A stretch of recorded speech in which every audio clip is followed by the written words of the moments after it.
dengan doa pembukaan. Dipersilakan Ibu. Ya, mari kita bersatu hati di dalam doa ya. Maha besar Engkau Bapa yang menciptakan langit dan bumi. Engkau Allah yang kami sembah di dalam nama Tuhan Yesus Kristus. Kami datang kepadamu saat ini di Jum Sema Adonai. Bapak, kami mau belajar kebenaran firman melalui Bapak dosen kami, yaitu Pendeta Jo Sudarman. Bapak, terima kasih untuk Engkau mengirimkan dia di tengah-tengah kami menjadi berkat bagi banyak orang ya Bapak.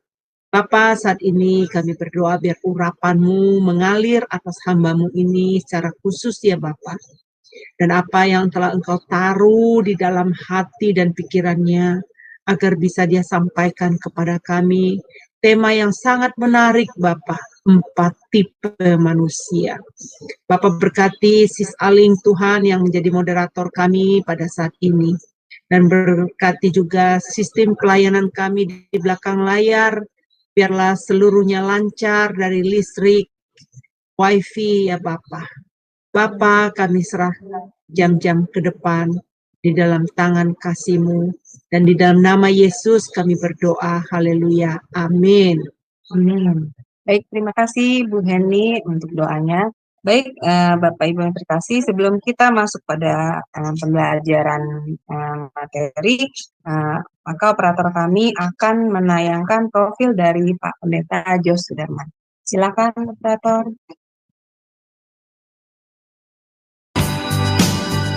Salam semua, kami dari Sema Adonai dengan bangga memperkenalkan pembicara kita yakni Bapak Pendeta Jo Sudarman. Dan berikut adalah profil singkat dari beliau. Terlahir dengan nama Jo Sudarman Lawanto. Dilahirkan di kota Palembang pada tahun 1967. Terlahir dalam keluarga Kristen.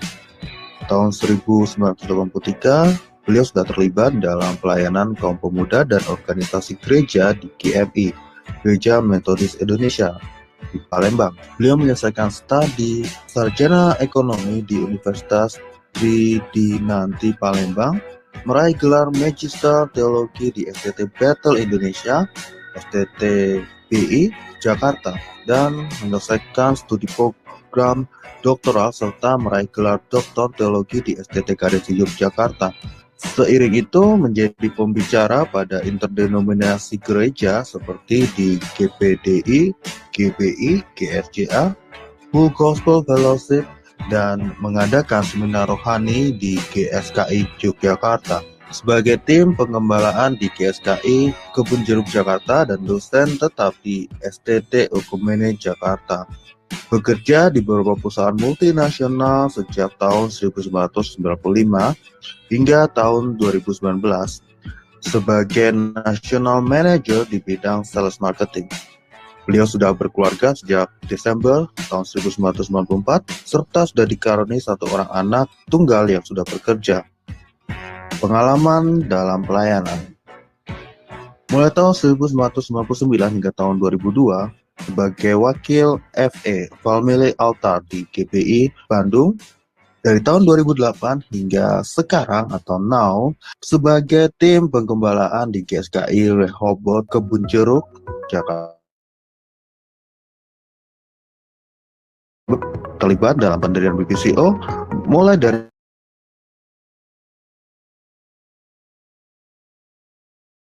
Mei 2023. Penulis buku Operator yang sudah menayangkan profil dari Pak Pendeta Jo Sudarman. Baik, sebelumnya kita sapa dulu narasumber kita. Shalom, selamat malam Pak Jos. Malam Iya, Ibu shalom. Shalom. Iya, gimana? Kabarnya gimana Pak? Sehat Puji ya Pak? Tuhan, baik-baik. Amin, puji Tuhan. Baik, untuk waktu dan tempat selanjutnya kami serahkan kepada Pak Jos. Dipersilakan Pak Jos. Oke, terima kasih Bu Aling. Shalom Bapak Ibu, Saudara terkasih dalam Tuhan. Suara saya jelas ya, kedengaran ya? Jelas Pak. Oke, malam ini kita belajar mengenai 4 tipe manusia menurut Alkitab. Khususnya di dalam perjanjian baru ya Bapak Ibu. Nah, apa itu aja? Kita langsung ke slide.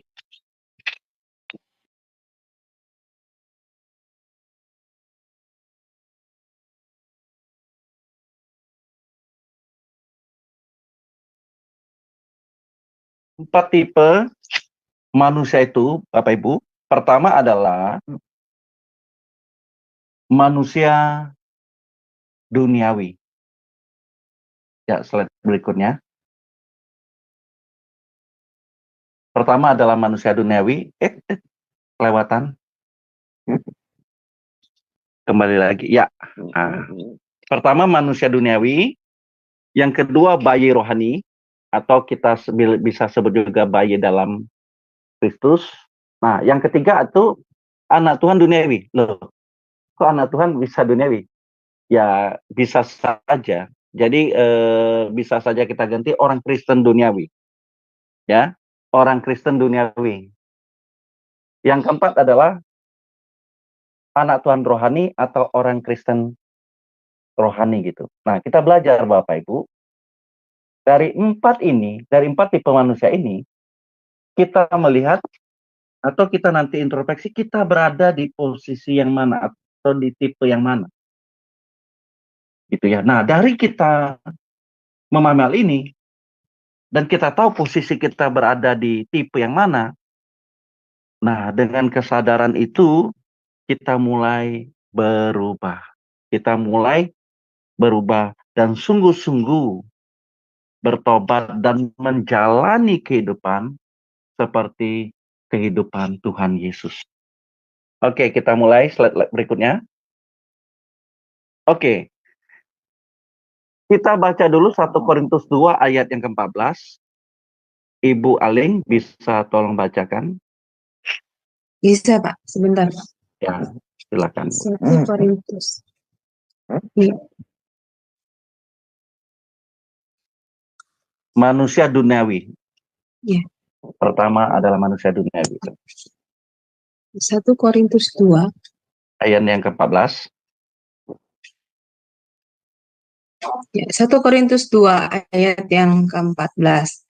Demikianlah firman Tuhan. Tetapi manusia duniawi tidak menerima apa yang berasal dari Roh Allah, karena hal itu baginya adalah suatu kebodohan, dan ia tidak dapat memahaminya, sebab hal itu hanya dapat dinilai secara rohani. Amin. Ya, Bapak Ibu, saudara kasih dalam Tuhan, manusia duniawi itu adalah pertama adalah manusia yang dikuasai oleh keinginan-keinginan dunia dan yang hidup tanpa Roh Kudus. Ya sudah pasti ya Bapak Ibu, namanya manusia duniawi. Dia belum mengenal Kristus. Sudah pasti kehidupannya dikuasai oleh hal-hal duniawi. Keinginan-keinginan duniawi menguasai kehidupannya. Karena belum mengenal Kristus. Belum mengalami namanya perubahan dan pertobatan. Dan yang kedua, sudah pasti hidupnya tidak di dalam pimpinan Roh Kudus.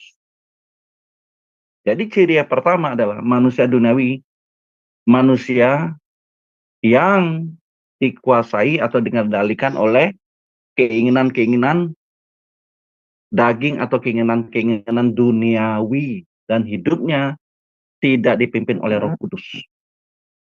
Yang kedua adalah, atau kita baca dulu ya, Yudas 1 ayat 19, Bu. Boleh dibaca. Baik. Yudas 1 ayat 19 ya. Baik, Yudas 1 ayat 19. Demikianlah firman Tuhan. Mereka adalah pemecah belah yang dikuasai hanya oleh keinginan-keinginan dunia ini dan yang hidup tanpa Roh Kudus. Amin. Ya, itu yang pertama. Nah, ciri yang kedua adalah manusia duniawi. Ciri kedua adalah orang-orang yang hidup dalam dosa. Bapak Ibu perhatikan kata hidup dalam dosa ya. Artinya semuanya karena dia dikuasai oleh keinginan-keinginan duniawi, hidup tanpa pimpinan Roh Kudus, sudah pasti hidupnya dalam dosa.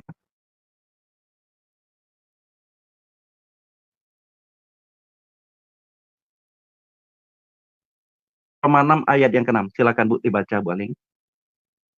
Baik, Pak. Roma 6 ayat 6. Demikianlah firman Tuhan. Karena kita tahu bahwa manusia lama kita telah turut disalibkan, supaya tubuh dosa kita hilang kuasanya, agar jangan kita menghambakan diri lagi kepada dosa. Amin. Iya. Orang-orang manusia duniawi adalah manusia yang hidup dalam dosa. Itu ciri yang kedua. Yang ketiga adalah manusia duniawi adalah hidupnya bergantung kepada hikmat manusia. Akal budi dari manusia, bukan dari kekuatan Allah atau bukan dari hikmat Allah. Ya sudah pasti ya Bapak Ibu, karena tidak ada Roh Kudus, ya tidak mungkin dia memiliki hikmat dari Allah. Hidup dalam dosa tidak mungkin dia memiliki hikmat dari Allah. Jadi tiga hal ini menjadi ciri manusia duniawi. Dibaca Bu 1 Korintus 2 ayat yang keempat sampai yang kelima. 1 Korintus 2 ayat keempat dan kelima. Demikianlah firman Tuhan. Baik perkataanku maupun pemberitaanku tidak kusampaikan dengan kata-kata hikmat yang meyakinkan, tetapi dengan keyakinan akan kekuatan roh, supaya iman kamu jangan bergantung pada hikmat manusia, tetapi pada kekuatan Allah. Amin. Ya, 3 poin ini menjadi ciri manusia duniawi. Artinya manusia yang belum mengalami pertobatan. Masih dalam hidup kedagingan, keinginan duniawi. Oke, slide berikutnya. Nah, keinginan dunia itu apa? Keinginan daging, keinginan mata, dan keangkuhan hidup. Terdapat di dalam 1 Yohanes 2 ayat 16, nggak usah dibaca ya Bapak Ibu. Keinginan dunia itu adalah keinginan daging, keinginan mata, dan keangkuhan hidup. Jadi sebenarnya manusia duniawi itu sama dengan manusia lama. Nah kita baca Bu, Kolose 3 ayat 5 sampai 9. Ini manusia lama kita. Ya silakan Kolose 3 ayat 5 sampai 9. Kolose 3 ayat 5 sampai 9. Demikianlah firman Tuhan. Karena itu, matikanlah dalam dirimu segala sesuatu yang duniawi, yaitu percabulan, kenajisan, hawa nafsu, nafsu jahat, dan juga keserakahan, yang sama dengan penyembahan berhala. Semuanya itu mendatangkan murka Allah atas orang-orang durhaka. Dahulu kamu juga melakukan hal-hal itu ketika kamu hidup di dalamnya. Tetapi sekarang buanglah semuanya ini, yaitu marah, geram, kejahatan, fitnah, dan kata-kata kotor yang keluar dari mulutmu. Jangan lagi kamu saling mendustai, karena kamu telah menanggalkan manusia lama serta kelakuannya. Amin. Ya. Jadi Bapak Ibu, manusia duniawi sama dengan manusia lama. Kalau kita mendengar ya manusia lama. Ya manusia lama kita ya seperti itu, manusia kedagingan, manusia duniawi. Yang mana kalau kita artikan keinginan daging atau keinginan tubuh, keinginan jasmani itu adalah kesenangan dan kesukaan dalam memuaskan kenikmatan daging. Kesukaan kita adalah memuaskan keinginan daging kita, hawa nafsu kita, kejahatan, melakukan hal yang tidak baik, tidak benar, hidup dalam dosa, dan sebagainya. Jadi keinginan daging itu memuaskan hawa nafsu kita, melakukan sesuatu yang tidak baik dan tidak benar. Hidup dalam dosa. Lalu keinginan mata adalah kesenangan akan materi atau sesuatu yang berlebihan sehingga menimbulkan apa? Keserakahan, ketamakan. Atau kadang kita pahami itu adalah kita lebih mengutamakan keinginan dari kebutuhan. Bukan kebutuhan yang kita menjadi alternatif atau menjadi pilihan kita, tapi kita inginnya memuaskan keinginan daging kita, bukan kebutuhan. Bukan lagi menjadi satu kebutuhan, tapi sudah menjadi keinginan. Nah ini yang kadang berbahayanya kita kalau kita belum bisa membedakan antara keinginan dan kebutuhan. Apalagi kalau kita misalnya terikat kepada satu merek tertentu ya Bapak Ibu ya. Bila nggak pakai merek ini, wah nggak bisa nih. Gayanya saya nggak pede deh. Baru pakai merek tertentu atau brand tertentu itu baru saya pede. Nah itu artinya kita sudah memiliki keterikatan kepada barang-barang tertentu, barang-barang yang ada di dunia ini. Artinya kepuasan hati kita, kepuasan jiwa kita baru terpenuhi kalau kita memiliki brand itu. Kalau tanpa memiliki brand itu, kayaknya kita kurang atau jiwa kita masih haus. Jadi kita memiliki adiktif, kecanduan. Jiwa kita ada kecanduan terhadap sesuatu barang tertentu atau tertentu. Lalu keangkuhan hidup. Itu berbicara tentang kehausan akan kehormatan diri atau kemegahan hidup. Nah, kadang Bapak Ibu saudara kasih, kadang kita tanda petik yang kadang kita secara tidak langsung melakukan hal ini secara tidak langsung. Kenapa? Kalau kita membanggakan, contohnya membanggakan anak-anak kita, anak kita, puji Tuhan, kita ngomongnya puji Tuhan ya, puji Tuhan, anak kita, anak saya sudah lulus, sudah diterima satu perusahaan yang hebat. Loh, dari perkataan itu maksudnya apa? Kita ingin menyampaikan, membanggakan kita dan anak kita. Artinya kita mau dihormati, dihargai. Nah, di sini kadang kita, Bapak Ibu, kadang kita menurut saya, kadang kita masih perlu perlu hikmat lagi ya, menyampaikan sesuatu, padahal itu sebenarnya pikir orang lain itu ya biasa-biasa, tapi di dalam perkataan kita itu kita ada mengandung kebanggaan.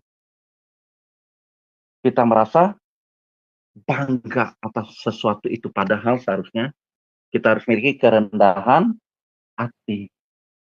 Segala sesuatu yang kita miliki tidak ada yang boleh kita banggakan. Kenapa? Semuanya itu milik Tuhan. Kalaupun kita miliki gelar, kalaupun kita miliki anak yang sudah berhasil mencapai suatu prestasi yang hebat, prestis yang hebat, itu semua menjadi sarana untuk kemuliaan Tuhan, bukan untuk sarana membanggakan atau memuliakan diri kita. Ini Betty ya Bapak Ibu ya, Betty beda tipis gitu. Tapi di sini kita belajar. Seolah-olah kita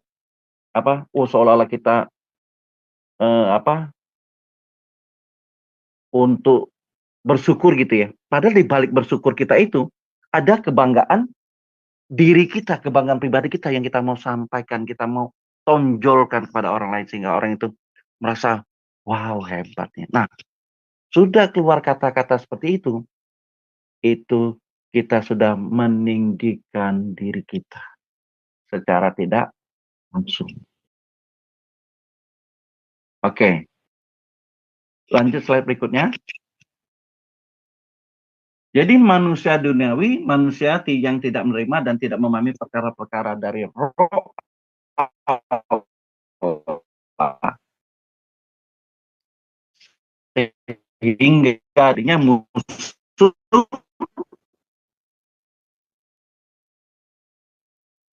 Coba kita Roma 7, Baling. Iya, iya Pak. 1 Korintus 2. Ya, Roma 8 ayat 7. Roma 8. Roma 8, Bu. Roma 8. Roma 8 ayat 7. Ayat yang ke-7. Ya, baik. Demikianlah firman Tuhan. Ya. Sebab keinginan daging adalah perseteruan terhadap Allah, karena ia tidak takluk kepada hukum Allah. Hal ini memang tidak mungkin baginya. Amin.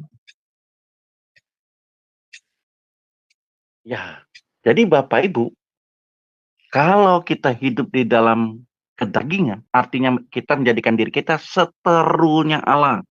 Bukan bukan sekutu, bukan sahabat Allah. Tapi kita menjadikan diri kita seterunya Allah. Nah, lalu perbuatan daging boleh dibaca di Galatia 5 ayat 19 sampai 21. Galatia 5 ayat 19 sampai dengan 21. Demikianlah firman Tuhan.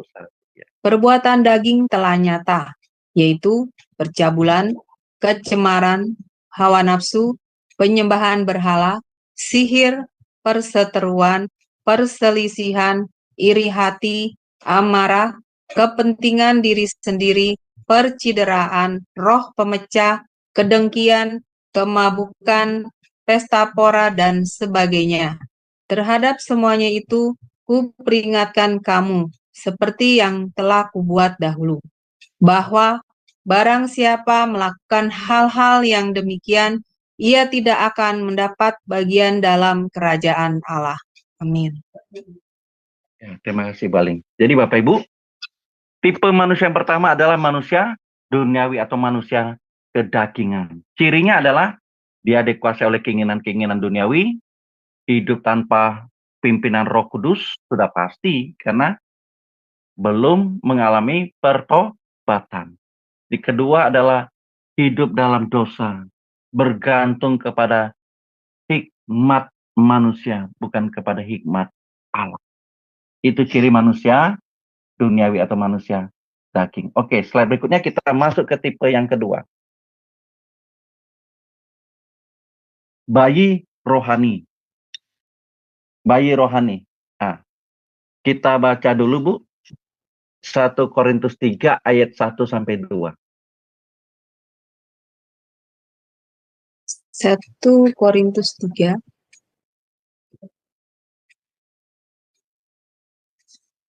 ayat 1 sampai 2. Ya. Demikianlah firman Tuhan. Perselisihan. Dan aku, saudara-saudara, pada waktu itu tidak dapat berbicara dengan kamu seperti dengan manusia rohani, tetapi hanya dengan manusia duniawi yang belum dewasa dalam Kristus. Susulah yang kuberikan kepadamu, bukanlah makanan keras, sebab kamu belum dapat menerimanya, dan sekarang pun kamu belum dapat menerimanya. Amin. Ya. Bapak Ibu, saudara kasih dalam Tuhan, bayi rohani adalah orang atau jemaat yang belum dapat menerima makanan keras. Tetapi susu saja. Lalu apa susu itu? Susu itu Bapak Ibu adalah perkara-perkara jasmani. Perkara-perkara yang berkaitan dengan berkat, mukjizat. Lalu pertanyaan, Pak, nggak boleh kita menikmati berkat atau meminta berkat. Apakah kita tidak boleh meminta mukjizat? Bukan itu Bapak Ibu. Tetapi hal-hal demikian, hal-hal perkara jasmani tadi, hal-hal yang berbicara kepada berkat, berbicara pada berkat dan mukjizat, itu menjadi utama. Menjadi utama dalam kehidupan yang menjadi fokus kehidupannya. Jadi perkara-perkara perkara-perkara jasmani itu adalah perkara-perkara sebenarnya yang tidak membawa kita pertumbuhan iman. Perkara-perkara jasmani itu tidak membawa kita bertumbuh dalam iman kita. Kenapa? Karena dia berbicara pada tatanan atau tataran perkara-perkara jasmani, perkara-perkara dunia saja. Atau saya tulis di sini, ajaran firman Tuhan yang ringan-ringan. Yaitu bukan perkara kehidupan yang kudus untuk melakukan kehendak Allah, untuk memikul salib, sangkal diri, dan sebagainya. Kenapa? Karena dia tidak bisa menerima perkara-perkara yang menunjukkan dalam hal ini makanan keras. Yang belum dapat menerima makanan keras hanya susu saja. Jadi perkara-perkara berkat mujizat dan sebagainya. Padahal kalau kita mau bertumbuh, tentu sama saja dengan bayi ya. Bayi kalau mau bertumbuh tidak mungkin dikasih bubur atau susu saja. Dia tidak akan berkembang. Tetapi perkembangan seorang bayi dimulai dengan diberinya nasi, makanan keras. Makanan kerasnya bukan batu ya Bapak Ibu. Nanti bikinnya batu lagi. Enggak ya. Tapi makanan-makanan yang solid gitu. Nasi, dikasihlah nanti protein, telur, daging, dan sebagainya. Sehingga dia bertumbuh. Nah, begitu juga rohani kita. Kalau hanya fokus mengutamakan berkat-berkat dan mujizat saja, tidak diajar untuk hidup dalam kekudusan, melakukan kehendak Allah, memikul salib, sangkal diri, melakukan apa yang menjadi kehendak Tuhan dalam hidup ini, memerangi hawa nafsu kita, menanggalkan keinginan-keinginan daging kita. Ini sudah masuk di dalam perkara-perkara makanan keras. Coba kita baca, Bu. Dibaca 1 Korintus 14 ayat 20. Baik, 1 Korintus 14 ayat 20. Demikianlah firman Tuhan. Saudara-saudara, janganlah sama seperti anak-anak dalam pemikiranmu. Jadilah anak-anak dalam kejahatan, tetapi orang dewasa dalam pemikiranmu. Amin. Jadi Bapak Ibu, hendaklah kita anak-anak atau bayi di dalam melakukan kejahatan. Kenapa? Kalau bayi dalam kejahatan, dia tidak akan memikirkan atau merencanakan sesuatu yang jahat. Dia akan secara lambat laun menanggalkan namanya bayi. Dia belum ada pikiran, betul? Kalau bayi itu belum ada pikiran untuk merencanakan atau apa gitu. Lebih mudah gitu. Tapi kita hendaknya dewasa dalam melakukan kehendak Tuhan. Inilah yang harus kita perjuangkan dalam hidup ini. Jangan kita menjadi bayi rohani. Oke, slide berikutnya, Bu. Nah, kata anak kecil dalam bahasa Yunani menggunakan kata nepios. Nepios, bayi anak kecil. Yang secara metaforis diartikan sebagai kanak-kanakan, tidak terpelajar, tidak terampil. Nah, Bapak Ibu sekalian, ukuran bayi rohani dalam seseorang tidak tergantung berapa lama dia menjadi orang Kristen. Jadi, jangan bangga kalau kita sudah menjadi orang yang puluhan tahun. Atau kita sudah menjadi generasi yang kedua atau pertama gitu, menjadi orang Kristen di keluarga kita. Kita generasi pertama atau generasi kedua. Dan kita punya anak yang menjadi generasi kita. Tidak menjadi ukuran, Bapak Ibu. Ukuran rohani kita tidak bergantung dari berapa lama kita menjadi orang Kristen.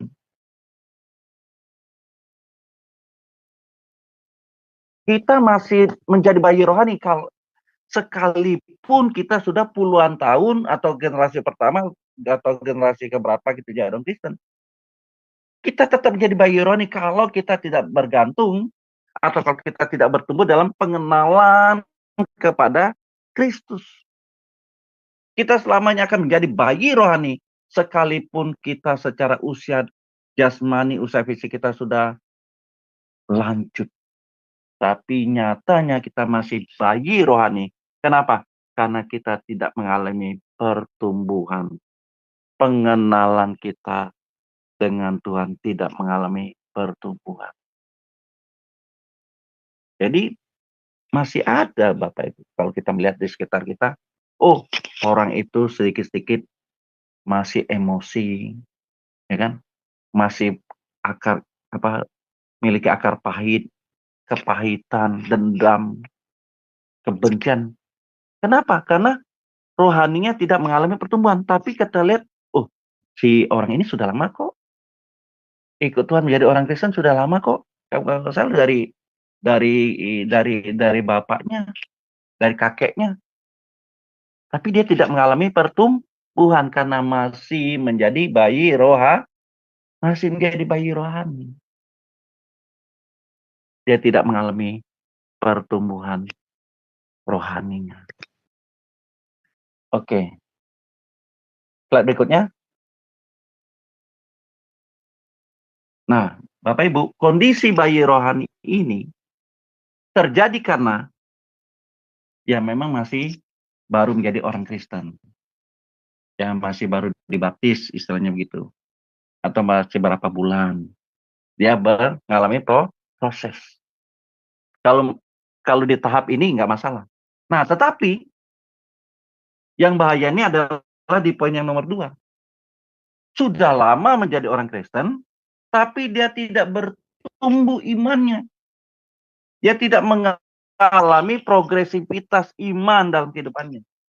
Karena dia masih makan makanan yang ringan-ringan, yang susu saja, tidak memakan makanan yang keras, yang berbicara kepada perkara-perkara rohani, perkara-perkara kekekalan. Nah, sehingga kalau masuk di kriteria yang kedua ini, dia dapat disebut anak Tuhan atau orang Kristen duniawi. Jadi kalau tipe yang kedua ini bisa menunjuk dia baru bertobat, jadi masih perjuangan, masih dalam proses pertumbuhan iman, pengenalan akan Kristus, tapi bisa jadi orang yang sudah lama, tapi dia tidak bertumbuh. Sehingga dia akan menjadi orang Kristen duniawi, menjadi tipe yang ketiga. Sampai di sini Bapak Ibu memahami ya. Dan ini Bapak Ibu bahaya sekali kalau kita di tipe yang ketiga ini. Coba kita buka slide berikutnya. Nah, ini dia. Ini saya tulis anak Tuhan duniawi, tapi lebih enak sebenarnya orang Kristen duniawi. Nah kan, tapi kalau kita orang Kristen kadang kayaknya gimana? Tapi kalau kita kamu anak Tuhan, kamu ditanya, kamu sudah lama ikut Tuhan? Sudah puluhan tahun, sudah generasi kedua saya, sudah generasi ketiga kok. Atau bahkan dia generasi pertama. Tapi tidak mengalami pertumbuhan. Dia bilang, kalau ditanya kamu anak Tuhan, anak Tuhan. Saya aktif dalam pelayanan. Tapi nyatanya sudah lama menjadi orang Kristen, aktif dalam pelayanan, tapi dia tidak bertumbuh dalam kebenaran.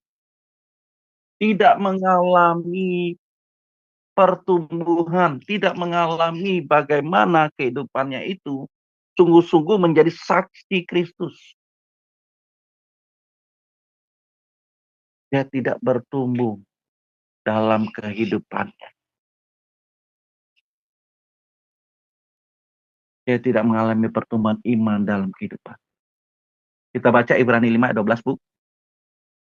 Baik, Ibrani 5 ayat 12. Demikianlah firman Tuhan. Sebab sekalipun kamu ditinjau dari sudut waktu, sudah seharusnya menjadi pengajar. Kamu masih perlu lagi diajarkan asas-asas pokok dari penyataan Allah, dan kamu masih memerlukan susu, bukan makanan keras. Amin. Iya. Kamu masih membutuhkan penyataan, artinya berkat-berkat, bicaranya berkat-berkat, bicaranya mukjizat, masih bicara tataran perkara-perkara kedagingan, perkara jasmani. Tapi sudah lama menjadi orang Kristen, aktif dalam pelayanan, tapi dia tidak bertumbuh dalam kebenaran, tidak bertumbuh imannya. Itu yang pertama. Yang kedua adalah orang tersebut lamban dalam mendengar. Dalam arti mengalami kelesuan, bosan, kemalasan, tumpul dalam mendengar Injil, malas dalam membaca firman Tuhan, malas mendengar renungan-renungan firman Tuhan. Dianggapnya itu tidak penting lagi, bosan. Padahal kita tahu, iman kita bertumbuh lewat pendengaran akan firman Kristus. Membaca Alkitab, membaca buku-buku rohani yang menumbuhkan atau membangkitkan iman kita. Kita menonton atau mendengar, semuanya itu membangun iman kita. Membangun iman kita. Dibaca Bu, Ibrani 5 ayat 11. Baik, Ibrani 5 ayat 11. Demikianlah firman Tuhan. Peringatan supaya jangan murtad. Tentang hal itu banyak yang harus kami katakan, tetapi yang sukar untuk dijelaskan, karena kamu telah lamban dalam hal mendengarkan. Amin. Bapak Ibu, jangan sampai kita dikategorikan orang yang lamban dalam mendengar. Apalagi mendengar Injil. Tapi kalau mendengar gosip, kayaknya betamat ya.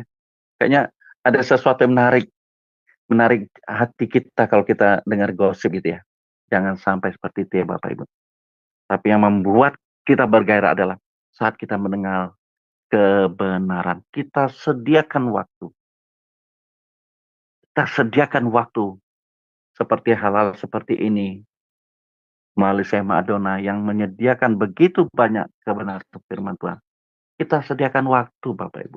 Jangan sampai mendengar firman Tuhan itu kita sudah menimbulkan satu perasaan bosan, jemu. Ini artinya tanda-tanda iman kita mulai mengalami degradasi, kemerosotan.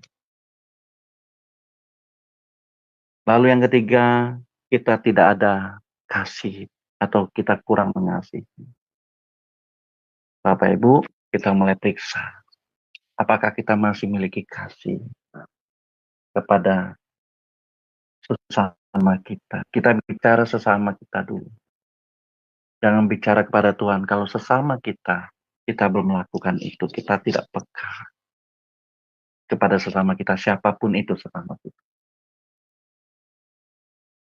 Ya, oke, slide berikutnya.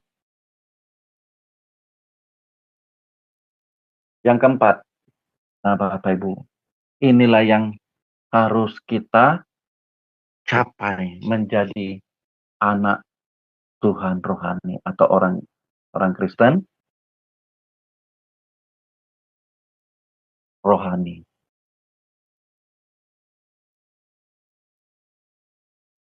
Ini kelewatan ya, kalau nggak salah ada satu slide yang kelewatan.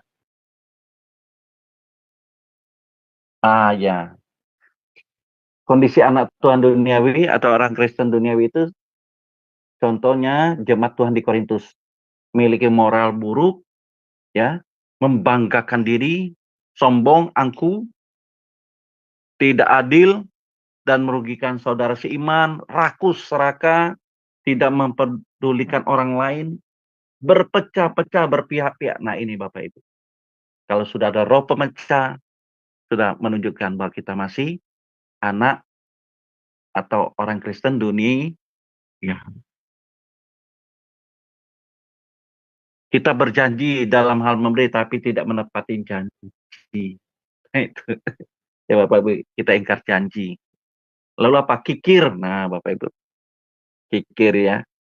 Bapak Ibu, kikir dan hemat. Hati-hati ya Bapak Ibu ya.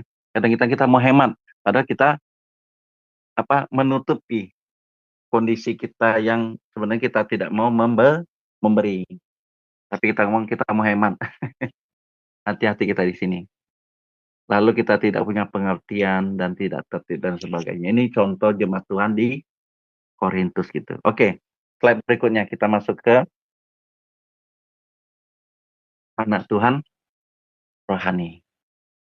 Nah, Bapak Ibu, anak Tuhan rohani, coba kita baca dulu Bu Aling. Baik, 1 Pak. Korintus 2 ayat 15-16, nanti langsung lanjut Kolose 3 ayat 1-2 ya. Ya. 1 Korintus 2 ayat 15 dan 16. Demikianlah firman Tuhan. Tetapi manusia rohani menilai segala sesuatu, tetapi ia sendiri tidak dinilai oleh orang lain. Sebab siapakah yang mengetahui pikiran Tuhan sehingga ia dapat menasehati dia? Tetapi kami memiliki pikiran Kristus. Kolose 3 Sudah, Pak. sudah ya? Kolose 3 sudah ya? Oke. Tadi, Ya, oke. ya, Tadi apa? Pikiran Kristus. Kristus. Nah, Bapak Ibu serkasih, kalau kita anak Tuhan rohani atau orang Kristen rohani, kita sudah pasti bisa memahami, bahkan kita berjuang melakukan kehendak Allah, bagaimana kita melakukan kehendak Allah itu dalam kehidupan kita. Kita mau apa? Mau makan makanan yang keras, dalam hal ini perkara-perkara kekekalan. Bagaimana kita berjuang menjadi sepikiran dan seperasaan dengan Kristus. Bapak Ibu, saudara kasih, untuk menjadi anak Tuhan rohani, kita harus memiliki pikiran Kristus. Amin. Tanpa memiliki pikiran Kristus, kita masih duniawi, pikiran kita masih duniawi, hikmat kita hikmat duniawi. Sudah pasti. Nah, kita berjuang Bapak Ibu. Kita berjuang di situ. Pak, kita kan manusia terbatas. Betul. Kalau kita mau berjuang, pasti Roh Kudus akan menuntun kita. Sehingga kita mampu mencapai apa yang dikehendaki oleh Tuhan untuk kita lakukan dalam hidup. Kita mau memikirkan perkara-perkara yang di atas, perkara-perkara rohani. Jadi Bapak Ibu, menjadi anak Tuhan rohani, kita harus makan makanan yang keras, yaitu berbicara perkara-perkara rohani, perkara-perkara kekekalan. Lalu yang kedua, kita harus berhikmat surgawi, memiliki pikiran Kristus. Kita baca 1 Korintus 2 ayat yang ke-7. Baik. 1 Korintus 2 ayat yang ke-7. Demikianlah firman Tuhan. Tetapi yang kami beritakan ialah hikmat Allah yang tersembunyi dan rahasia, yang sebelum dunia dijadikan, telah disediakan Allah bagi kemuliaan kita. Amin. Ya, hikmat Allah atau hikmat surgawi, Bapak. Jadi bukan lagi hikmat manusia atau hikmat dunia, yang semua itu akan membawa kita kepada kedagingan. Tetapi dengan hikmat surgawi, hikmat dari Allah, akan menuntun kita kepada perkara-perkara rohani. Perkara-perkara kekekalan. Yang ketiga adalah kita berjuang untuk memahami kebenaran. Sudah pasti Bapak Ibu, kita mencintai firman Tuhan, kita mencintai kebenaran, kita pahami kebenaran itu. Lalu apa? Kita hidupi kebenaran itu. Memahami kebenaran dan kita harus melakukannya dalam kehidupan kita sehari-hari. Sehingga kita bertumbuh, mengalami perjumpaan dengan Tuhan secara real dalam kehidupan kita lewat firman-firman Tuhan yang hidup menjadi rema dalam kehidupan kita. Ini yang harus kita lakukan. Firman Tuhan itu menjadi hidup, menjadi rema dalam setiap kehidupan kita, Bapak. Di situ, di fase itu, kita mulai miliki apa yang dikehendaki Tuhan dalam hidup kita. Kita mulai menjadi anak-anaknya yang memahami kebenaran dan kita lakukan. Dan percayalah Bapak Ibu, kita pasti akan dituntun oleh Roh Kudus. Roh kebenaran. Kita pasti akan dituntun oleh Roh Kudus. Roh kebenaran itu adalah setiap perilaku kita Mulai dari pikiran, perasaan, dan kehendak kita selaras dengan pikiran, perasaan, dan kehendak Tuhan. Kenapa? Karena ada Roh Kudus dalam kehidupan kita. Kalau dibaca Bu, 1 Korintus 2 ayat 9 sampai hingga 10. 1 Korintus 2 ayat 9 sampai 10. Demikianlah firman Tuhan. Tetapi seperti ada tertulis, apa yang tidak pernah dilihat oleh mata dan tidak pernah didengar oleh telinga dan yang tidak pernah timbul di dalam hati manusia, semua yang disediakan Allah untuk mereka yang mengasihi Dia. Karena kepada kita Allah telah menyatakannya oleh Roh, sebab Roh menyelidiki segala sesuatu, bahkan hal-hal yang tersembunyi dalam diri Allah. Amin. Setelah kita dituntun oleh Roh Kudus, kita pasti memiliki hati yang mengasihi Allah. Jadi tidak serta-merta Bapak Ibu. Step-stepnya itu jelas. Step-stepnya itu jelas. Kita mulai apa? Memiliki pikiran, perasaan Kristus, sehingga kita mampu makan makanan rohani, makanan keras. Semua runut semua Bapak Ibu. Nggak kucuk-kucuk apa. Nggak tiba-tiba gitu. Kita mengasihi Allah. Pasti semua ada langkah-langkahnya. Jadi Bapak Ibu, menjadi anak Tuhan rohani, mulai kita berjuang. Tidak lagi memikirkan perkara-perkara duniawi. Berkat itu pasti Tuhan sediakan kok. Jangan takut. Percaya ya Bapak Ibu.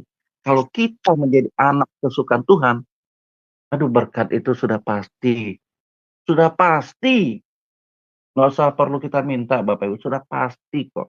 Tidak mungkin Bapak yang baik memberikan ular kepada anaknya yang minta roti. Tidak mungkin kita saja menjadi orang tua yang baik saja tidak mungkin memberikan yang tidak baik kepada anak-anak kita. Apalagi Bapak kita di surga. Dia tahu yang terbaik buat kita. Tapi bukan untuk memuaskan keinginan hawa nafsu kita, tapi untuk kebutuhan kita. Gitu ya Bapak Ibu. Oke, slide berikutnya. Kita masuk kesimpulan. Jadi Bapak Ibu, dewasa dalam kerohanian bukanlah perihal pertemuan fisik. Namun menjadi orang Kristen atau maaf, dewasa dalam kerohanian bukanlah perihal pertemuan fisik. Lamanya menjadi orang Kristen atau lamanya dalam pelayanan, tetapi intensnya atau frekuensi pengenalan atau membangun relasi dengan Tuhan hingga memiliki gairah atau spirit dan hasrat seperti Tuhan Yesus. Jadi dewasa itu bukan bicara berapa lama kita menjadi orang Kristen atau kita aktif dalam pelayanan, tapi harus sampai intensnya, berapa banyaknya frekuensi kita mengenal atau membangun relasi kita dengan Tuhan. Hingga gairah atau spirit kita, hasrat kita, sama seperti gairahnya Tuhan Yesus. Dengan gairahnya Tuhan Yesus, kita dapat melakukan kehendak Bapa di sorga. Sehingga kita menjadi sepikiran dan seperasaan seperti Tuhan Yesus. Jadi Bapak Ibu, perhatikan sekarang kita. Tadi dari 4 tipe itu, 4 tipe manusia itu, kita di tipe yang nomor berapa. Jangan banggakan berapa banyak aktivitas kita, berapa banyak pelayanan yang kita sudah lakukan, berapa banyak donasi, dana, tenaga, waktu kita berikan dalam melayani pekerjaan Tuhan. Tetapi yang menunjukkan kedewasaan kita adalah pengenalan kita. Intensnya pengalaman pribadi, perjumpaan pribadi kita dengan Tuhan.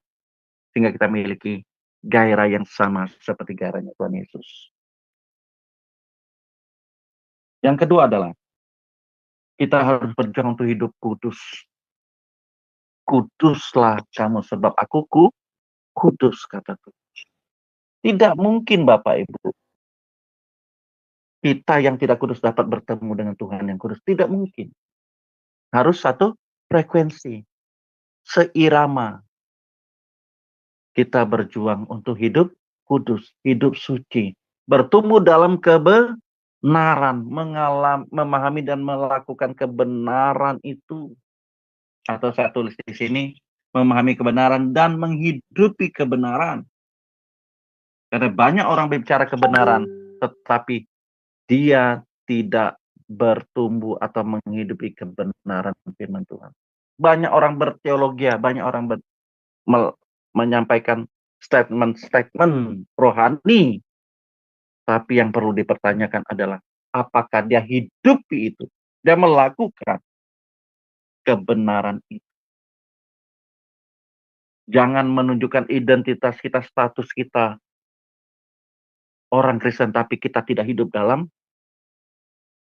kekristenan itu, yaitu hidup seperti Tuhan Yesus. Dan kita memfokuskan kepada perkara-perkara yang di atas, perkara-perkara rohani, perkara-perkara kekekalan. Bukan tidak lagi kita bicara perkara-perkara jasmani atau kita melupakan perkara-perkara jasmani, tidak Bapak Ibu ya. Jangan salah kaprah juga. Tentu kita butuh makanan, minuman gitu ya. Itu menjadi kebutuhan hidup kita. Tetapi lebih dari itu kita mulai mengarahkan, mengutamakan atau memfokuskan perkara-perkara kekekalan kita. Karena durasi hidup kita, Yakobus mencatat kita hidup kita ini bagaikan seperti uap. Pemazmur mencatat usia manusia 70-80. Ya kalau lebih puji Tuhan, tapi lebih banyak yang kurang. Nah, sekarang kita pertanyakan, setelah kematian itu, apakah benar-benar kita sudah hidup di dalamnya, sehingga Tuhan berkenan atas hidup kita, sehingga kita bersama-sama dengan Kristus dalam kekekalan di sorga yang kekal itu. Makanya kita berjuang untuk hidup kudus, berkenan kepada Tuhan, menghidupi kebenaran itu. Lalu yang ketiga adalah kita terus bertahan dalam setiap masalah, pencobaan, ujian, karena itu justru untuk mematangkan kedewasaan rohani kita, iman kita. Tanpa persoalan, tanpa ujian, tanpa masalah kehidupan kita, yang mana semuanya itu diizinkan oleh Tuhan untuk mematangkan iman kita, atau untuk memurnikan karakter kita, sehingga karakter kita seperti karakter Tuhan Yesus. Maka Bapak Ibu kita mulai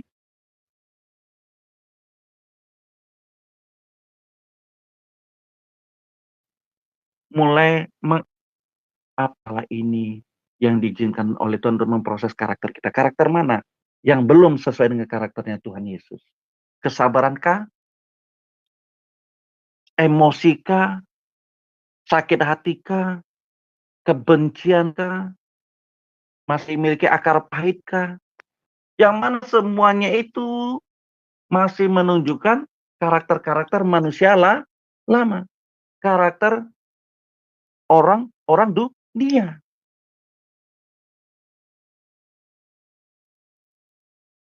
Jadi kita terus bertahan ya Bapak Ibu dalam masalah. Kadang di dalam masalah itu justru Tuhan menunjukkan kasih-Nya pada kita untuk menyelamatkan kita, menyelamatkan karakter kita yang belum berkenan kepada Tuhan. Kita setiap masalah-masalah kita Bapak Ibu, kita periksa. Masalah ini maknanya apa? Oh, untuk menguji kesabaran kita. Oh, supaya saya tidak memiliki kebencian, tidak memiliki akar pahit. Untuk saya berbagi, memiliki belas kasihan, memiliki kepekaan rohani. Jadi kita mulai meneropong, menganalisa setiap peristiwa-peristiwa masalah-masalah kehidupan yang kita alami. Itu yang ketiga. Yang keempat, kita mulai meninggalkan sifat kanak-kanak. Sifat kanak-kanak ya Bapak Ibu. Kita baca dulu 1 Korintus 13 ayat 11. Baik. 1 Korintus 13 ayat 11. Demikianlah firman Tuhan. Ketika aku kanak-kanak, aku berkata-kata seperti kanak-kanak. Aku merasa seperti kanak-kanak. Aku berpikir seperti kanak-kanak. Sekarang sesudah aku menjadi dewasa, aku meninggalkan sifat kanak-kanak itu. Amin. Bapak Ibu, usia fisik kita sudah dewasa, apakah itu dewasa muda atau dewasa senior gitu ya. Maksud senior itu sudah 50 tahun ke atas gitu ya. Tapi masih memiliki sifat kanak-kanak.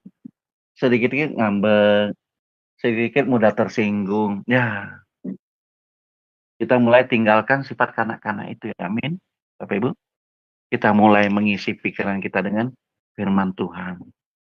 Sehingga kita mengerti kehendak Tuhan, kita berubah, mengalami pembaruan, metanoia, pembaruan pikiran, pembaruan pola pikir kita, mindset kita, cara berpikir kita, cara hidup kita. Sehingga menunjukkan kita ini orang Kristen yang benar, orang Kristen yang sejati. Kalau sedikit-sedikit kita memiliki sifat kanak-kanak, aduh Bapak Ibu, kita belum bertumbuh. Ayo kita berubah, apalagi kita sudah usia 50 tahun ke atas, 60 tahun ke atas, ayo. Tapi juga anak-anak yang masih junior, remaja, jangan bangga juga. Ingat, kematian tidak mengenal usia. Berubah juga, berjuang. Mumpung masih muda. Mumpung masih waktunya masih panjang. Cepat berubah, bertobat, mengalami pembaharuan pola pikir kita. Sehingga kita mampu menerima, mencerna, makan makanan keras yang mana semuanya itu untuk menumbuhkan kerohanian kita. Bapak Ibu, jangan lagi makan makanan yang ringan, makan makanan yang masih susu, yang berbicara kepada perkara-perkara kedagingan jasmani, berkat dan sebagainya. Sekali lagi Bapak Ibu, saya tidak menentang berkat, saya juga butuh berkat. Saya tidak menentang mukjizat, saya justru membutuhkan mukjizat, saya butuh mukjizat. Tapi itu tidak menjadi utama lagi. Kenapa hidup kita ini sudah merupakan mukjizat dari Tuhan. Setiap kita bangun pagi, menghirup oksigen, bisa beraktivitas, itu sudah mukjizat. Maka masih diberi kesempatan untuk memperbaiki hidup kita, memperbaiki karakter kita, itu sudah mukjizat, lebih dari mukjizat. Mari Bapak Ibu kita berpacu dengan waktu, berpacu dengan durasi hidup kita yang sangat-sangat terbatas, yang tidak tahu kapan kita akan berakhir di bumi ini. Kita berjuang di setiap hari hidup kita. Kesempatan, momentum-momentum yang masih diberikan Tuhan kepada kita. Ayo kita tangkap itu. Jadikan hari ini hari untuk memuliakan Tuhan. Hari untuk kita berubah, memperbaiki karakter kita, memperbaiki hidup kita. Sehingga hidup kita ini semakin hari, semakin menyukakan hati Tuhan. Percayalah Bapak Ibu, kalau kita menjadi anak kesukaan Tuhan, Tuhan tahu kebutuhan kita. Tuhan tahu apa yang kita perlukan asli. Karena Dia Bapa yang. Kiranya kebenaran firman Tuhan 4 tipe ini menjadi satu renungan bagi kita. Kita renungkan, kita evaluasi kita berada di posisi yang mana. Sehingga dengan kita tahu keberadaan kita, Bapak Ibu, kita mau berjuang untuk berubah. Kita mau berjuang, mau berubah. Sehingga kita menjadi anak-anak yang berkenan kepada Tuhan. Menjadi anak-anak yang menyukakan hati Tuhan. Anak-anak rohani yang terus bertumbuh sampai kita dipanggil oleh Tuhan. Amin. Kiranya Tuhan Yesus memberkati. Saya kembalikan kepada Bu Aling.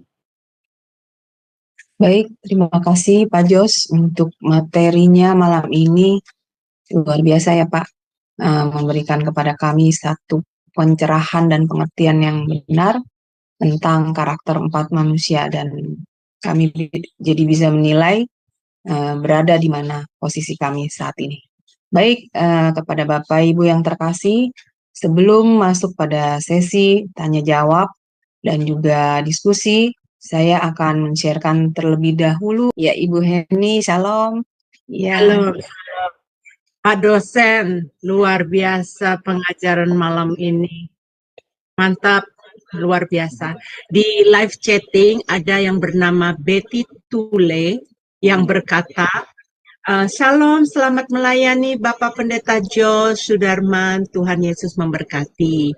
Ada juga dari Ibu Doroti, terima kasih atas pemberitaan firman Tuhan Yesus memberkati ya. Ada Ibu Elizabeth, dia antusias sekali. Elizabeth Victoria berkata, mari kawan, katanya kita belajar Alkitab, naik yuk ke Zoom gitu. Terima kasih Ibu Elizabeth yang telah mengingatkan teman-teman ya. Ramai nih Pak di YouTube, saya nggak tahu di channel, karena kan kita live kan di beberapa channel ya, mereka sedang menonton.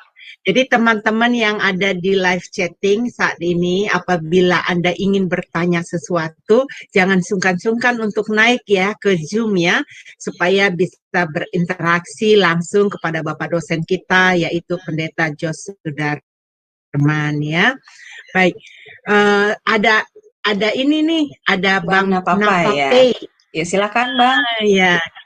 Jika ingin bertanya. Saudara, salam damai sejahtera, selamat malam untuk kita semua. Pak Jos, ya, shalom Bang. Dan Ibu Aling. Terima kasih untuk kesempatannya. Saya mau bertanya untuk Pak Jos yang sudah membawakan topik ini. Pasti Pak Jos sudah expert menganalisa tentang tema ini. Menurut Bapak, mungkin dengan data yang ada atau analisa Bapak menurut yang Bapak lihat di Indonesia saja dulu Pak, diperkecil bukan semua manusia, khusus orang Kristen, di rating kalau bisa mana yang paling banyak dan yang paling sedikit dari yang paling banyak dan paling sedikit prosentasenya, apa tipe 1, 2, 3, dan 4, lalu kenapa begitu Pak? Terima kasih. Oke. Terima kasih baik, Bang. silakan dijawab Pak Jos ya. Panggilan Bang Napai. Napapai. Ya. Oke, Bang Napapai. Napapai ya. Oke. Dari 4 tipe tadi, pertama adalah manusia duniawi atau masih manusia lama. Lalu bayi rohani, anak orang Kristen duniawi, orang Kristen rohani atau anak Tuhan rohani. Kalau menurut survei, memang belum ada diadakan survei, Pak. Belum ada survei dan juga mungkin belum ada ya. Setahu saya sih masih belum ada. Kenapa? Karena ini sangat-sangat subjektif sekali ya. Nah, tetapi saya di dalam disertasi saya aja, Pak.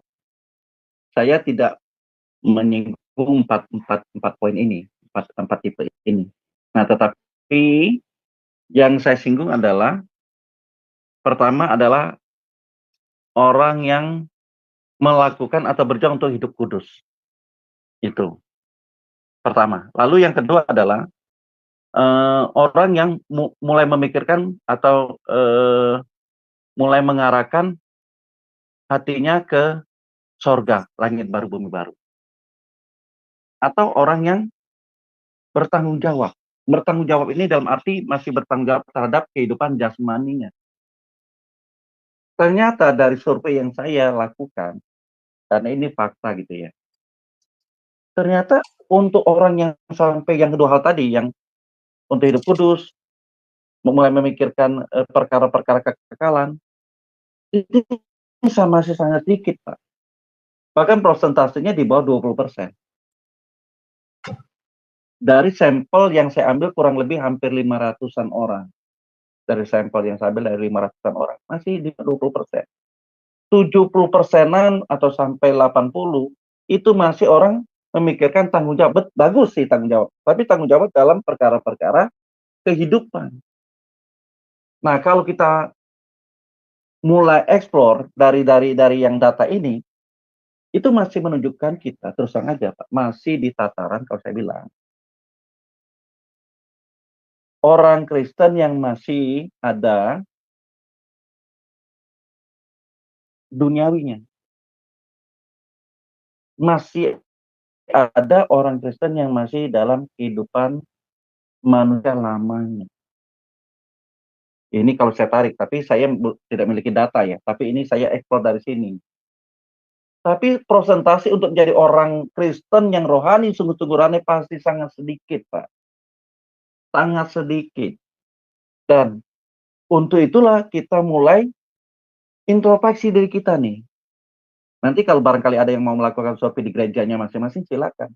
Dari empat tipe ini, silakan. Tapi kalau ditanya, Pak, kalau di survei itu, pasti mereka tidak akan, maksudnya mohon maaf, pasti tidak akan jujur. Pasti mereka akan lebih, orang Kristen rohani kok, anak Tuhan rohani kok, walaupun masih melakukan kehidupan manusia lamanya. Atau dikatakan, ya Pak masih berjuang lah, masih berjuang kok, kita masih butuh kok berkat-berkat jasmani. Betul, kita masih butuh berkat jasmani, saya bilang tidak butuh. Tetapi itu tidak lagi menjadi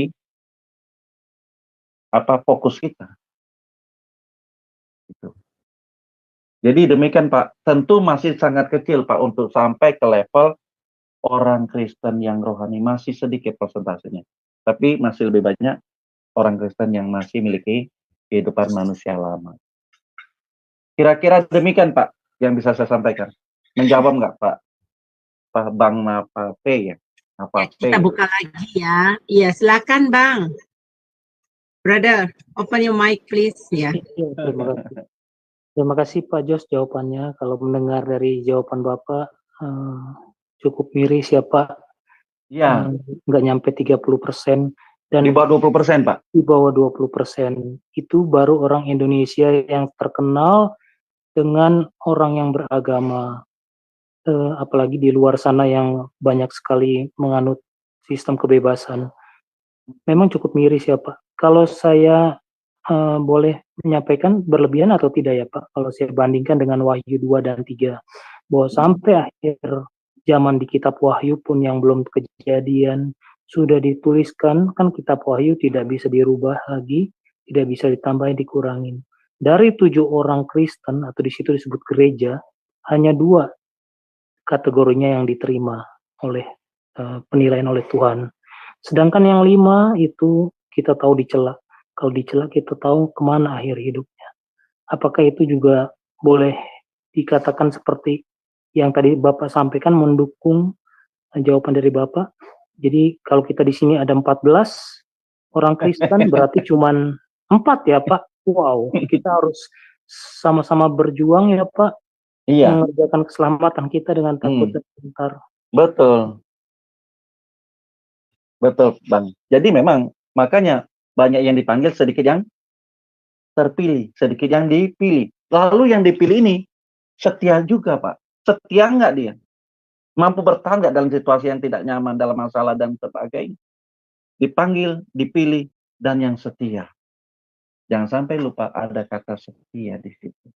Maka orang yang bertahan sampai kesudahannya, dia akan menerima, mewarisi apa yang Tuhan sudah sediakan bagi. Jadi Bapak Ibu kita berjuang. Jangan bangga sudah dipanggil. Jangan bangga juga kita sudah dipilih. Tapi banggalah kalau kita tetap setia kepada Kristus sampai akhir hidup kita, kita akan mendapatkan mahkota di dalam kerajaan. Gitu ya, Bang? Ya, saya buka lagi ya. Saya buka lagi soalnya kalau dia udah tertutup dia udah nggak bisa buka. Silakan. Iya, sudah cukup. Terima kasih Pak Jos, Bu Heni, Bu Aling. Saya kembalikan lagi. God bless you all. Ya, sama-sama. Ya, baik. Siapa lagi Bapak Ibu yang ingin bertanya atau diskusi atau sharing juga boleh ya Pak Jos ya, berbagi ya. Sharing silakan. Ya, silakan Resen. Ya. Ya, kalau ada Bapak Ibu yang mau bertanya ya silakan ya. Kalau yang di live chatting juga saya perhatikan kalau memang kalian ada mau bertanya ya, saya akan jawab. Saya akan minta Pak Jos, bukan akan saya jawab, saya minta Pak Jos untuk menjawabnya ya. Saya akan bacakan. Ini menarik sekali dengan materi pelajaran kita hari ini ya Pak Josi ya. Memang betul dengan 4 tipe manusia ini ya, di antara yang 4 tadi udah ditanyakan oleh Bang Natape. Ya, saya berpikir manusia ada anak Tuhan yang sudah cukup lama ya Pak Jos ya ikut Kristen gitu ya. Rajin belajar Alkitabnya Pastor. Pak, rajin. Bahkan mengajak teman-temannya untuk join belajar ya. Kayak ada orang yang saya lihat 2-3 tahun yang lalu ya. Wanita-wanita yang tangguh menurut saya gitu ya. Saya senang sekali mereka belajar Alkitab. Tetapi di sekarang ini saya bisa melihat yang mana yang bertumbuh, yang mana yang memiliki karakter ilahi, yang mana yang masih, yang tadi yang firman Tuhan banyak yang masih senengnya minum susu, diayomi gitu ya, nggak mau dibentuk gitu. Karena kalau dibentuk itu setahu saya sakit ya Pak Jos, nggak ada yang nggak sakit kalau dibentuk ya. Jadi saya ingat yang kata di kitab Imamat, kita tuh harus memberikan persembahan kita tepung yang terbaik ya. Kan saya juga tahu nih Pak Jos, istilahnya kan saya tukang masak ya. Kalau saya mau menumbuk tepung beras itu kan sakit. Kalau beras itu sudah gila lo kalian tumbuk-tumbuk gue katanya gitu ya. Terus udah kita harus ayakin, kita saring, kita ambil yang bagus, yang sisanya kita tumbuk lagi sampai dia halus gitu. Nah, Tuhan tuh mau kita memberikan tepung yang terbaik ya, tepung yang terbaik dari hidup kita. Hidup kita tuh kita memberikan yang terbaik. Nah, banyak sekali firman Tuhan katakan matikan segala kedagingan. Nah, wah kalau ada sedikit langsung naik ini Pak, tanduknya langsung naik, emosinya langsung naik gitu, emosi. Nah itu saya sangat prihatin sekali dengan bayi rohani yang kekristennya sudah cukup lama, tetapi masih hidupnya. Apakah ini tergolong punya apa ya Pak, saya mau menanyakan, apakah bagaimana enaknya yang berpertanyaan supaya tidak menyakiti perasaan orang? Bagaimana orang yang tipe yang seperti ini itu apakah karakternya yang dibawa lahir atau bagaimana? Karena saya bingung kenapa gini. Buat saya dalam Tuhan yang hitam bisa jadi putih, ibaratnya ya, yang merah tuh bisa jadi putih, dosa semerah kemeji bisa putih, bisa bersih gitu kan. Begitu juga kelakuan kita, sehitam apapun gitu, kita bisa bersih gitu. Nah, saya kan belajar juga ada behind psikiater ya Pak. Apa itu karena pengaruh dari tumbuhnya dia dulu di keluarga yang sehat apa tidak? Itu pengaruh nggak Pak? Kan Pak Jos nih orang tua nih, papa, anak satu laki-laki perempuan. Berhasilnya anak itu kan berarti kan Pak Jos tidak tinggal diam ya. Nah itu menurut Pak Jos bagaimana dengan bayi rohani ini? Sama-sama Pak Jos kayak sekarang nih berikan firman kepada audiens yang di YouTube dengar. Banyak sekali yang di YouTube dengar saat ini. Terus apakah mereka bisa menerima pengajaran ini langsung mereka mau, oh iya, aku mau aplikasikan supaya aku menjadi manusia rohani gitu. Nah, menurut pandangan Pak Jos gimana nih? Perlu nih kita Ya. minta tambahan kuliah nih. Oke. Terlaling. Ya, terima kasih Bu Heni. Bapak Ibu, mungkin saya singgung sedikit ya. Kita suka agak sedikit confuse antara karakter dengan kepribadian gitu ya. Nah, kepribadian itu adalah sifat khas atau sifat yang sudah menjadi dasar seseorang, menjadi dasar secara khusus bagi seseorang. Karena itu timbul dari gen orang tua. Nah, itu kepribadian. Nah, tapi kalau karakter atau kita kenal dulu mungkin watak ya, atau kita dulu bicaranya watak. Nah, kita sekarang karakter gitu. Nah, karakter ini menunjuk kepada suatu proses dinamis, kemampuan dinamis yang menunjuk kepada kualitas atau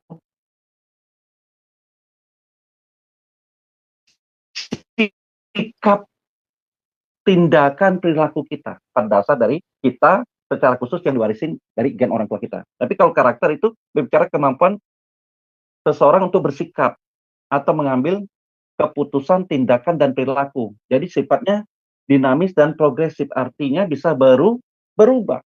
Contohnya apa? Misalnya misalnya saya miliki karakter, contoh tidak sabar. Contoh, oh karakternya atau wataknya tidak sabar deh. Gitu ya. Nah, apakah itu bisa berubah? Bisa berubah karakter, selama itu karakter. Tapi kalau kepribadiannya, orangnya sudah memang dari sananya introvert atau pendiam. Nah, beda dengan Bu Eni. Bu Eni kan kepribadiannya beda nih. Orangnya aktif, bergerak nih kan. Disuruh diam nggak bisa. Kenapa? Itu sudah sifat dasarnya Bu Eni, orangnya aktif. Ya mohon maaf, agresif gitulah, istilahnya gitu kan. Disuruh diam, wah bisa sakit. Ya nggak Bu Eni? Bisa sakit Bu Eni. Kenapa? Orang sudah kepribadiannya orangnya aktif, agresif, suruh diam, nggak ngomong, satu hari bisa sakit Bu Eni. Ini contoh joke aja ya Bu. Tapi bisa benar ya Bu ya. Bisa benar loh. Iya. Bisa benar. Memang betul, saya orang oriented kerja Pak. Nah, aktif kan, agresif. Suruh diam, bisa sakit Bu Eni. Bisa hun-hun gitu, hun-hun ya. Ngerti nggak hun-hun? Jadi keluar kata hun-hun. Hun-hun itu apa ya? Apa ya hun-hun itu? Pikun Pak. Pikun. Hun-hun itu pikun ya? Iya. Iya loh. Satu hari nggak bergerak, bisa hun-hun, bisa pikun, bisa apalah, bisa meriang lah gitu ya. Nah, gitu ya. Nah, kalau kepribadian itu dinamis, kita bisa berubah. Dari misalnya, saya kepribadiannya tidak sabar, atau Bu Eni, orangnya, aduh, agak ngegas gitu. Nah, lambat-lambat dengan adanya pengalaman hidup, dengan belajar kebenaran, oh nggak boleh lagi saya toleran. Harus nginjak rem lah gitu.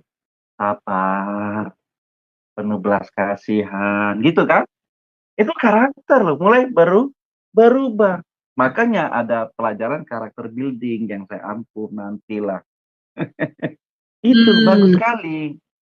Gitu Bu. Jadi, nah, karakter kita yang manusia lama, ini karakter manusia lama, kita bisa berubah dari bayi itu. Yang selama ini mungkin kita fokus pada perkara-perkara yang jasmani.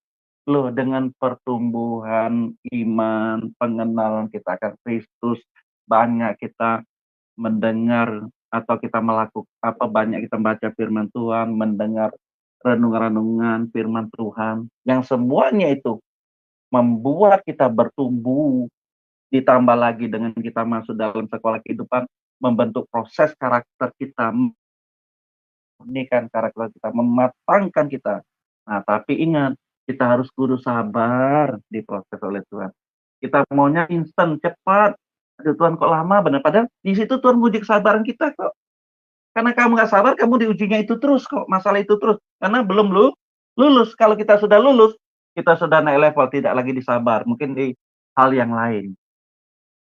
Begitu Bu Heni, kira-kira bisa menjawab nggak ya?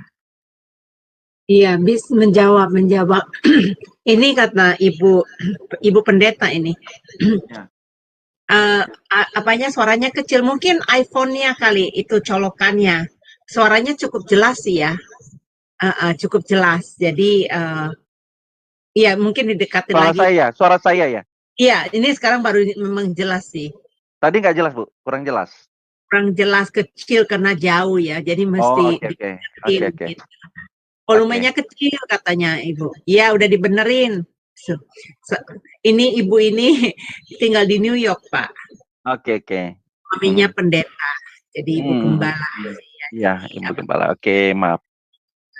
Ya, sekarang udah jelas ya. Silakan Ibu Aling kalau ada pertanyaan. Ya, seru nih.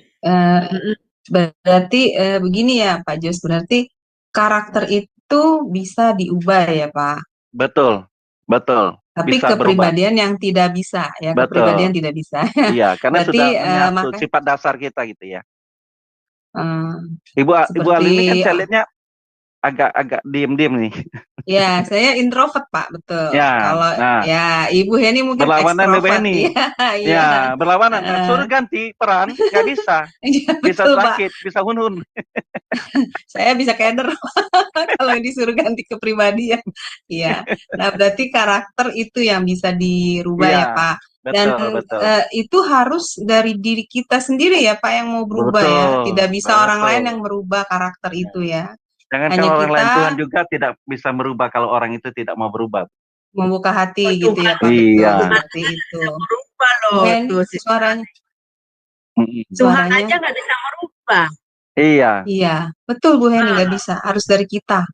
Kitanya yang harus berusaha ya Pak, punya kesadaran sendiri untuk berubah. Betul sekali. Ya, makanya ini kan ada ayatnya juga ya Bu Heni yang mengatakan bahwa berubahlah kamu untuk menjadi serupa dengan karakter Kristus dan mendapat kepenuhan di dalam Kristus. Berarti ya memang karakter kita yang masih belum baik ya, dengan kesadaran ya kita harus merubahnya ya Pak Jos. Menjadi lebih baik lagi serupa dengan karakter Kristus. Ya baik, terima kasih Pak Jos. Ya Ibu Heni suaranya kecil Bu. Suaranya Bu hilang. Suara saya kecil. Masih hilang, suara hilang, sinyalnya kali ya Bu. Sinyalnya saya kali ya. Iya, ini udah bagus belum? Sudah. Bagus ya. Nah, banyak yang berkata begini, gua memang udah begini, lu mau suruh gua berubah, nggak salah katanya gitu. Nah, itu anak Tuhan loh Pak yang berkata. Iya. Emang begini, katanya memang, ya lu kalau bisa terima gue ya terima, kalau nggak bisa terima gue ya udah gitu. Nah, iya itu aja sih. Terima kasih loh Pak Jos. Ini materi yang sangat. Ya. Saya kembalikan kepada saya. Iya, terima kasih Bu Heni. Baik, siapa lagi Bapak Ibu yang ingin bertanya tentang materi malam ini, silakan. Sepertinya sudah paham ya Pak Jos ya mengenai materi malam ini yang Pak Jos jabarkan. Puji Tuhan, semoga bagi yang mendengarkan ini mendapat benar-benar pengertian dan pencerahan yang benar ya Pak di dalam hati dan pikiran mereka ya. Amin. Baik, sebelum ditutup kelasnya, saya minta kesediaan dari Pak Jos untuk closing statement-nya mengenai materi malam ini. Dan juga, ya Bu Heni, ada pertanyaan lagi? Ada Pak Pasu. Tanya dari sini boleh Pak? Boleh Pak Pasu. Ya, silakan aja closing statement. Nanti kalau memang ada pertanyaan dari Pak Pasu saya lontarkan, tapi nggak apa-apa Pak. Silakan aja. Ya, terima kasih Bu Aling, Bu Heni. Bapak Ibu serkasi, dari 4 tipe ini pasti dari 4 tipe ini ada salah 4 ini menjadi tipenya kita atau kita masuk di tipe yang mana gitu. Tidak masalah kalau kita masih berada di tipe yang nomor 1 gitu ya, nomor 2 atau nomor 3, tidak masalah. Tapi yang menjadi masalah adalah kalau kita tidak mau berubah. Selama masih ada waktu, kekuatan, kesehatan, jangan sampai kita sudah berada di ruang ICU, kita mau berubah, itu menurut saya it's too late ya. Sudah terlambat. Tapi selama kita masih diberi kekuatan, kesehatan, masih mampu melakukan aktivitas, kenapa kita tidak mau berubah dan bertobat? Sebenarnya yang diuntungkan ini siapa? Tuhan tidak ada untungnya. Tapi justru yang lebih beruntung itu kita loh, Bapak Ibu. Mari Bapak Ibu kita sama-sama berjuang untuk menjadi hidup yang kudus, hidup yang berkenan, hidup serupa dengan Kristus, menjadi anak-anak Tuhan yang sejati, anak-anak Tuhan yang sah. Bukan banyaknya aktivitas pelayanan, puji Tuhan kalau kita banyak. Tapi jangan sampai itu menjadi satu kebanggaan, menjadi prestis.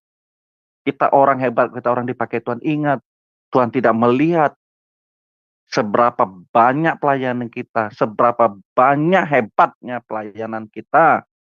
Ingat di Matius 7 ayat 21-23. Bukan setiap orang yang berseru Tuhan, Tuhan akan masuk ke dalam kerajaan sorga. Melainkan dia yang melakukan kehendak Bapa, kehendak Allah. Mari Bapak Ibu, kita mau periksa hati kita. Setelah tahu keberadaan kita, yuk kita berubah. Dan mau sungguh-sungguh melakukan apa yang Tuhan kehendaki dalam hidup kita. Kita mau mengejar ketinggalan kita. Seharusnya manusia jasmani kita, misalnya usia kita sudah 50, harusnya kita sudah dewasa rohani. Tapi mungkin kita belum. Yuk kita kejar ketinggalan itu. Sehingga saat kita menutup mata, kita sudah kedapatan berkenan kepada Tuhan. Jangan banggakan aktivitas kita. Jangan banggakan apa yang kita miliki. Tapi kita banggakan kalau kita menjadi anak Tuhan yang benar. Sehingga orang melihat dalam hidup kita. Orang melihat di hidup kita. Ada Kristus yang terpancar dalam kehidupan kita. Ada Kristus yang hidup dalam diri kita. Sehingga orang melihat itu. Dan orang bertobat, mengalami perubahan. Sehingga kita menjadi berkat di tengah-tengah dimanapun kita berada. Mari Bapak Ibu, jadilah manusia Allah. Manusia yang memuliakan Tuhan. Sehingga dalam hidup ini kita berdampak bagi pekerjaan Tuhan, bagi diri kita, bagi keluarga kita, dan terlebih Tuhan disenangkan dalam hidup kita. Amin. Ya. Tuhan Yesus memberkati. Pak, ini terserah Bapak mau jawab apa enggak, tapi ini beda topik ya Pak ya. Di itu dia bertanya, apakah Yudas Iskariot masuk neraka? Ya, nggak usah dijawab, itu sudah pastilah ya. Sudah pastilah. Kenapa kelakuannya dan perbuatannya udah nggak benar ya. Iya, sudah pasti. Ya Pak, iya. Berpatuk di iya, berpatukan di itu Bu, Galatia 5 ayat 19 tadi ya Pak. Yang mengatakan kalau kita melakukan perbuatan-perbuatan daging itu ya kita tidak akan mendapat bagian dalam kerajaan Allah, itu sudah jelas ya Pak. Jos di situ ditulis ya. Iya. Iya. Ini ada pertanyaan Ibu Gembala nih Pak. Apakah kepribadian bisa berubah kalau orang tersebut mau berubah? Contoh, seorang yang introvert jadi mau berubah jadi seorang yang ekstrovert. Kesadaran pribadi orang yang mau berubah. Nah, itu pertanyaannya gitu Pak. Bisakah berubah? Nah, tadi saya jelaskan kepribadian itu adalah sifat dasar dari orang tersebut secara khusus gitu ya. Kalau dia mau berubah, mau berjuang keras, ya bisa saja. Tapi pasti mengalami satu proses pergumulan yang panjang dan kuat sekali dan konsistennya. Tadi kan Ibu Aling bilang, saya introvert, Ibu Heni ekstrovert. Bisa nggak? Ya sebisa kalau Ibu Aling mau berjuang sungguh-sungguh merubah segala sesuatu dalam hidupnya. Tapi itu perlu perjuangan yang ekstra keras loh. Bisa, saya bilang bisa. Bisa kok. Betul, Pak. Bisa. Tetapi perjuangan yang keras sekali. Karena sudah sifat dasarnya seperti itu. Orang yang pemalu misalnya, berubah menjadi orang yang apa? Aktif. Pemberani. Bisa nggak berubah? Pemberani. Bisa. Tapi dia perlu perjuangan ekstra yang sangat keras. Tidak ada yang tidak mungkin loh. Bisa saja, tapi perlu perjuangan yang sangat keras karena itu sudah pembawaan dirinya, sudah kepribadiannya seperti itu bisa. Nah, tapi yang kita utamakan itu bukan bukan kepribadian yang sudah seperti itu toh, tapi yang penting adalah bagaimana karakter kita itu. Yang karakternya kita ini, karakter manusia lama kita ini. Kita harus perangin, kita berjuang untuk menjadi karakter manusia Allah, manusia baru. Kepribadian bisa berubah, bisa sangat bisa asal orang itu penuh ketekatan dan kerja keras yang sungguh-sungguh gitu. Bisa Bu, ini bisa. Ya, wah terima kasih banyak ya. Wah, kepribadian juga terhubung dengan karakter juga ya katanya Iya. gitu. Betul. Ya, dia chatting pribadi ke saya. Ya, seperti Ibu Gembala tahu siapa Henny yang dulu yang pertama Anda mengenal ya. Ya. Iya. Ini saksi mata. Waktu kemarin saya bertemu dengan dia, Hen, kamu sudah banyak berubah sekarang, Hen, katanya gitu. Nah, kepribadiannya tetap ke karakternya yang berubah ya. Karakter berubah, kepribadian. Nah, itu coaching ya, Pak ya. Apanya? Ya, kita istilahnya kita coaching, membalancekan gitu. Karena supaya profil kita itu kelihatan, kan Tuhan mau kan supaya kita menjadi saksi Kristus. Profil kita itu harus menarik penampilannya. Yang menarik penampilannya bukan karena dandan, bukan karena pakaian baju bagus, pakai jam bermerek, bukan. Itu dulu saya begitu, Pak. Bling-bling gitu ya? sana kemari dari atas. Sekarang bling-bling juga kok. Jadi ternyata setelah sadar firman Tuhan yang mengatakan bahwa kita itu harus pembaharuan itu dari dalam hati kita dibaharui ya, pembentukan. Jadi ya penampilan dari luar juga tanpa itu juga profilnya udah bagus, Pak. Orang bilang, oh iya ya beda ya anak Tuhan sama anak dunia beda ya gitu. Ya ada perbedaan gitu. Jadi menurut saya sih memang bisa ya. Kayak teman saya orangnya yang tidak aktif, jadi dia ditugaskan di dalam satu pelayanan, dia bisa menjadi orang ekstrovert karena dia dalam tugas pelayanan, dia bisa melakukan. Nah, dia harus dilatih, harus dibekali. Tapi kalau dia punya dibekali, ya bagaimanapun ya dia nggak akan bisa mampu. Dan ada orang juga Pak gini, nggak mau belajar. Nah itu Pak, nggak mau berubah. Nah tipe orang itu kan ada Pak, ada yang tidak mau berubah, tidak mau belajar, ya adanya yang suam-suam kuku, begini-gini aja. Pokoknya ya tipe-tipe orang itu menurut saya yang saya pelajari dulu ya, udah nggak bisa deh, kartu mati deh kalau kamu sendiri dari dalam. Tadi senang saya apa kata Pak Jos, Tuhan sendiri nggak bisa merubah kamu kalau kamu nggak mau berubah. Ya ampun, ya benar tuh ya. Iya Pak Jo, silakan berdoa kami. Ya, silakan. Oh ya, saya mau ini. Saya lihat Ibu Aling juga walaupun introvert, tapi introvertnya nggak introvert sekali, nggak. Udah mengalami perubahan tuh. Kepribadiannya sudah berubah tuh. Nggak introvert kayak gimana gitu. Memang. Iya, saya introvertnya itu bukan introvert yang benar-benar introvert sejati gitu Pak Jos. Jadi kayak ada perpaduan antara ekstrovertnya juga sebenarnya. Iya. Ya, tapi lebih banyak introvertnya gitu. Iya. Ya itu kan kepribadiannya sudah itu, tapi sudah mengalami perubahan loh. Amin. Ya tapi mau stylenya seperti Bu Eni ya mungkin belum. Masih jauh ya. Masih jauh Pak. Iya. Style udah masing-masing orang kan beda gitu ya. Ya. Ya, baik. Udah tidak ada pertanyaan lagi ya, Bu Heni ya. Baik, terima kasih Pak Jos. Oke, saya tutup dengan doa ya.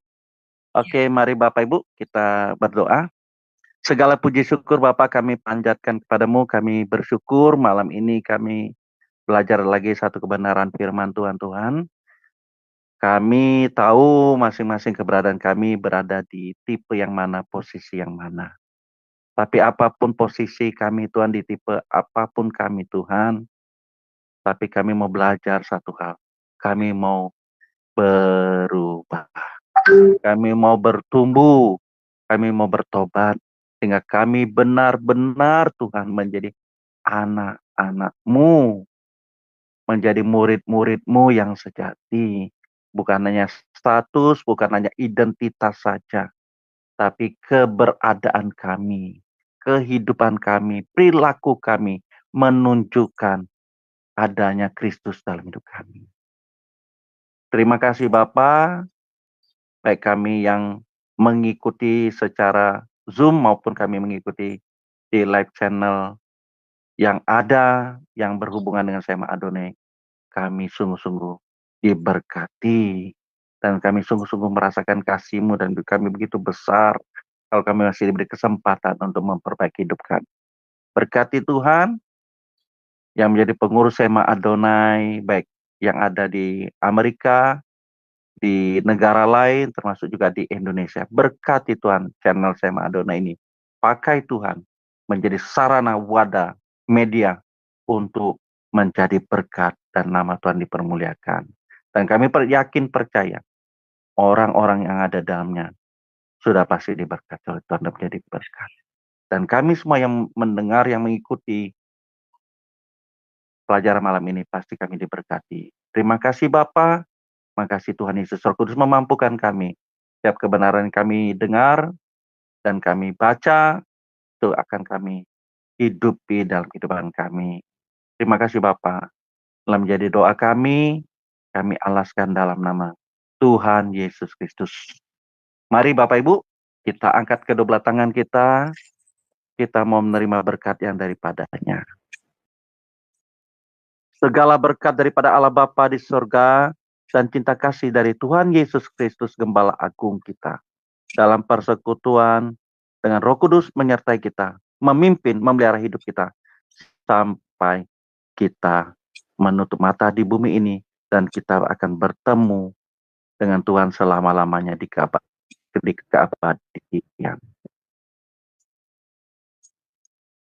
Inilah yang kami adalah berkat ini kami terima dan kami mengucap syukur. Mari Bapak Ibu yang percaya kita katakan amin. Tuhan Yesus memberkati. Amin. Puji Tuhan. Terima kasih Pak Jos untuk pelayanannya. Sama-sama, pelayanan Pak Jos Bapak diberkati Ibu. lebih dan lebih lagi. Terima kasih Amin. Bapak Ibu sekalian. Iya. Kita live ya. Terima kasih. Ya, Bapak Ibu. Ya. Bu Eni. Oke Pak. Baik Bapak Ibu yang terkasih, terima kasih untuk kehadirannya. Masih ada kelas terakhir. Nah, setelah ini itu kelas sejarah penebusan. Jadi tetap stay ya Bapak Ibu yang terkasih.